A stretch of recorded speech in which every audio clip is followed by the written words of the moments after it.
Hello everyone. हमने last chapter में देखा था कि कार्लोस को लीन और विलियम की किस वाला टेक्स्ट मिलता है, जिसे देखकर वह बहुत गुस्सा हो जाता है और वह गुस्से में वहां से जाता है। तो सासा उसे रोकते हुए कहता है सर, लेकिन कार्लोस नहीं रुकता। फिर सासा सोचता है उसे किस टाइप का टेक्स्ट मिला जिससे वह इतना गुस्सा हो गया। उसके बाद सही है, सोच ही रहा होता है कि तभी वहां पर डॉक्टर आता है। डॉक्टर को देखते हुए सासा कहता है, ओह डॉक्टर, मेरे यंग मास्टर कैसे हैं?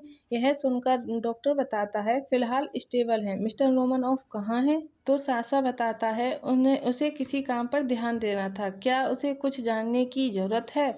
तो डॉक्टर एक लंबी गहरी सांस छोड़ते हुए कहता है, पेशेंट की मेंटल और इमोशनल दोनों स्टेट काफ़ी कॉम्प्लिकेटेड हैं तथा उसकी फिजिकल कंडीशन तेज़ी से बिगड़ रही है। वह पहले की तुलना में अधिक बार पीड़ा और इमोशन सीजर का एक्सपीरियंस कर सकता है और इससे भी बदतर उसे हार्ट अटैक या स्ट्रोक हो सकता है। डॉक्टर की बातों को सुनकर सासा बर्ड होते हुए कहता है, डॉक्टर, क्या सचमुच कोई रास्ता नहीं है? अगर मैं उसे उसका मेड ला दूं तो क्या उसकी कंडीशन सुधर सकती है? यह सुनकर डॉक्टर कहते हैं, उसकी बॉडी पहले ही खराब हालत में है। फेरोमोन मिक्सिंग के लिए बहुत देर हो चुकी है। उसका लेवल लगभग अपने चरम पर है और आपसी समझ और स्वीकृति में टाइम लगता है। फिर डॉक्टर अपने सर पर हाथ रखकर एक लंबी गहरी सांस छोड़ते हुए कहता है, हाँ, वह अपने मेट की किसी भी इमोशनल के प्रति बेहद सेंसिटिव होगा। मैं अभी कुछ मेडिसिन लिख दूंगा, उसे कोई भी दबाने वाली या इन्विटेशन ना लेने दें।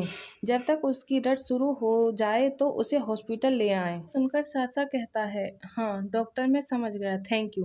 तभी सासा के फोन पर इगोर की कॉल आने लगती है। तो सासा कॉल को रिसीव करता है तो वहां से इगोर एक साथ बोलता है, डूड, उस डैडी बॉय ने खुद को बहुत बुरी तरह से बर्बाद कर लिया। वह यहाँ आते ही उस लड़के को ढूंढने क्यों आया, जबकि यह तो रात का टाइम था। इगोर की एक साथ इतनी बातों को सुनकर एल सासा सोफे पर बैठ जाता है और अपने सर पर हाथ रखते हुए कहता है, क्योंकि वह एलेक्सी है। मुझे फोन करके तुम क्या आंसर ढूंढना चाहते हो? उसकी कंडीशन अच्छी नहीं है। यदि हमें इफेक्टिव मेडिसिन या ट्रीटमेंट नहीं मिलता तो उसकी डेथ हो सकती है। मिस्टर रोमनॉफ भी अपना आपा खोने लगे हैं। यह सुनकर इगोर कहता है, हे भगवान, ये नौबत कैसे आ गई? क्या एलेक्सी अपने लवर के लिए इतना दीवाना है? मुझे पता था कि एलेक्सी ऐसा नहीं होगा। इगोर की बात को सुनकर अब सासा अपने सर को ऊपर करता है और एक लंबी गहरी सांस छोड़ते हुए कहता है, हाँ, मैंने भी यही सोचा था। लेकिन जैसा ही मिस्टर रोमनॉफ ने उसे लीन से मिलने की परमिशन दी, वह अपना दिमाग खो बैठा। वह तो उस कार को भी लेकर भाग गया जो हमें एयरपोर्ट पर उतरते ही लेने वाली थी। यह बोलते हुए सासा एलेक्सी की तरफ बढ़ता है। तभी इगोर कहता है, आह, यही रीजन है कि उस रात रोड पर वह अपने लवर को किसी अदर पर्सन को किस करते हुए अपनी आंखों से देखकर बुरी तरह से सदमे में था। इगोर की बात को सुनकर सासा शॉक्ड हो जाता है और कहता है, हूँ, क्या तुम सीरियस हो?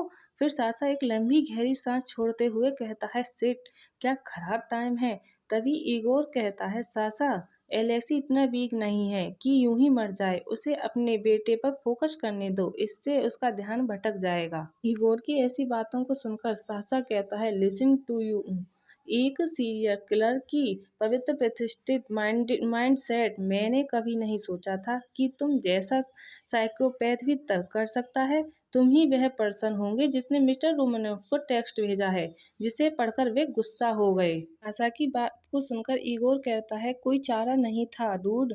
उसने पूछा, सुनो, मिस्टर रोमनोफ को वे करने से मत रोको जो उन्हें करना है। तुम जानते हो कि वह कितनी आसानी से किसी की जान ले सकता है। एलेक्सी को अभी तुम्हारी जरूरत है। उनकी बातों को सुनकर सासा अपनी जैकेट उतारते हुए कहता है, समझ गया, अब मैं फोन रखता हूँ, तुम्हारी जिससे मेरा सरदर्द हो रहा है। यह बोलकर वह फोन कट कर देता है। फिर सासा सैड होकर बेड पर लेटे हुए एलेक्सी को बड़े ध्यान से देखते हुए कहता है, इस टाइम में कुछ विचार, पागलपन भरा विचार सोच रहा हूँ। क्या मुझे तुम्हारे पेन दूर करने के लिए तुम्हें मार देना चाहिए और तुम्हारे फादर के हाथों मर जाना चाहिए? एलेक्सी, मैं तुम्हें इस तरह निराश देखकर थक गया हूँ। फिर सीन शिफ्ट होता है और हमें नाइट का सीन दिखाया जाता है। सासा स्टेला को कॉल करते हुए कहता है, हेलो स्टेला, अपना सामान सारा पैक कर लो।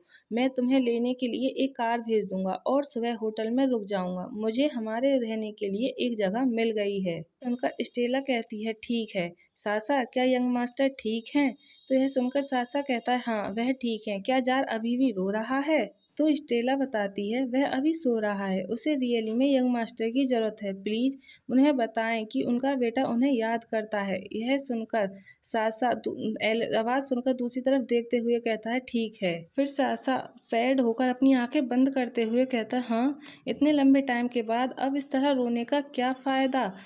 हमें दिखाया जाता है कि एलेक्सी होश आ गया होता है और वह जोर जोर से रो रहा होता है। सीन शिफ्ट होता है और हमें नेक्स्ट डे मॉर्निंग का सीन दिखाया जाता है। एलेक्सी अपने कपड़े पहन रहा होता है तो सासा कहता है, हालांकि डॉक्टर ने तुम्हें हॉस्पिटल से जाने की परमिशन दे दी है, फिर भी तुम्हारे फादर बाद में शिकायत कर सकते हैं। यह सुनकर अपनी शर्ट के बटन लगाते हुए एलेक्सी कहता है, ऐसा नहीं है कि यहाँ रहने से मेरी ज़िंदगी लंबी हो जाएगी। मेरे बेटे को मेरी ज़रूरत है, मैं उसके साथ टाइम बिताना पसंद करूँगा। एलेक्सी अपनी बॉडी को स्ट्रेच करते हुए सासा से पूछता है, मेरे फादर ने क्या किया? क्या उन्होंने अपना मन बदल लिया? मुझे अभी भी उन पर पूरा भरोसा नहीं है। यह सुनकर सासा कहता है, कल तुम्हारी कंडीशन देखकर वह बहुत हैरान था। उसके साथ ऐसा पहली बार हुआ था, लेकिन मुझे चिंता हो रही है क्योंकि वो गुस्से में चला गया। सासा आगे कहता है, वह जानता था कि तुम उस रात लीन को ढूंढने जा रही हो और उसने उसे किसी अदर पर्सन को किस करते हुए देखा था।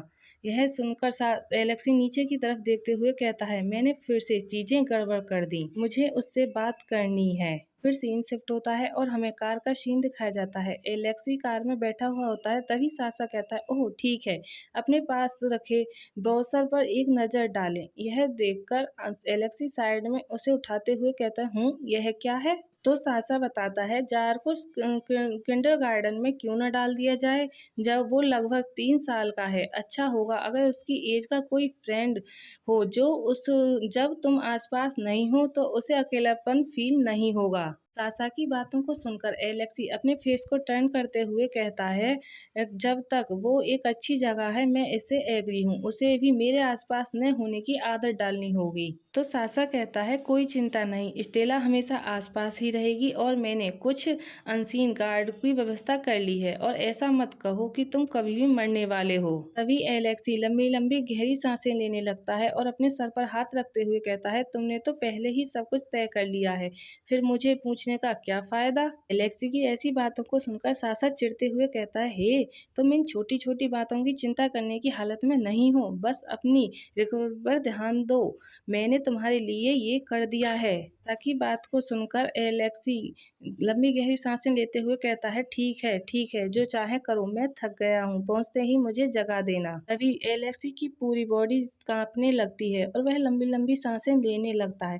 फिर सीन शिफ्ट होता है और हमें कैफे का सीन दिखाया जाता है, जहाँ पर बेल बजती है तो लीन कहता है, वेलकम। लीन अपने फोन में देखते हुए सोचता है, ये कौन है, मुझे ऐसे मैसेज क्यों भेज रहा है, मैंने इसे कितना भी इग्नोर करूं मैसेज आते ही रहते हैं, मैंने नंबर ब्लॉक भी कर दिया, लेकिन एक और अननोन नंबर बार बार दिखाई दे रहा है। तभी कोई वहां पर आकर टेबल पर नॉक नॉक करता है, लीन का कोई ध्यान नहीं रहता। तभी वह पर्सन कहता है, हे, लेकिन लीन तब भी कोई ध्यान नहीं देता और वह फोन की तरफ देखकर ही सोचता रहता है, मुझे क्या करना चाहिए, क्या मुझे इसकी सूचना पुलिस को देनी चाहिए, मुझे पहले विलियम से इस बारे में बात करनी होगी। लीन को ध्यान आता है और वह उस पर्सन की तरफ देखते हुए कहता है, सॉरी सर, मैं ध्यान भटक गया, तुम क्या ऑर्डर करना चाहते हो। लीन की बात को सुनकर वह पर्सन अपना कैप उतारते हुए कहता है, मेरे सारे मैसेज को इग्नोर करते हुए अब मुझे भी इग्नोर कर रहे हो, तुम बहुत रूड बॉय हो लिटिल वन।